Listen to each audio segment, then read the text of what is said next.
తెలంగాణ ఉద్యమకారుల ఫోరం ఆధ్వర్యంలో వికారాబాద్ జిల్లాలో చెలో కొడంగల్ కార్యక్రమం చేపట్టారు. రాష్ట్రంలోని 33 జిల్లాల నుంచి వచ్చిన ఉద్యమకారులు అంబేద్కర్ కూడలిలో ఆటపాటలతో హోరెత్తించారు.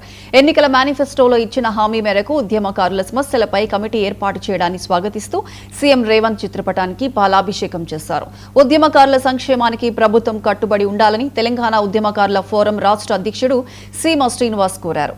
ఉద్యమకారుల సమస్యలను సీఎం దృష్టికి తీసుకువెళ్లి పరిష్కారానికి కృషి చేస్తామని పురపాలక చైర్మన్ ప్రశాంత్ హామీ ఇచ్చారు.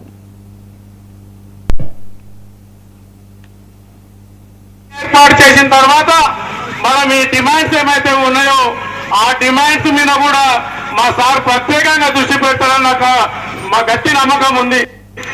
ఎందుకంటే ఇవాళ మీకు అందరికీ తెలుసు, రాష్ట్రం అప్పుల పాలైపోయి రోడ్డు మీద పడ్డాక మన చేతికి వచ్చింది.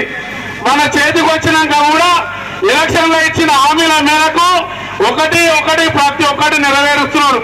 నిన్ననే మొన్న మన ఆర్టీసీని ప్రభుత్వం విలీనం చేసుకొని బస్సు కార్మికులకు అందరికీ మన కాపాడిండు. మొన్నటి వరకు మహిళలకు ఇచ్చిన హామీల మేరకు ఇలా ఫ్రీ బస్సు. IPL 2026 సీజన్ 5లో తొలి క్వాలిఫై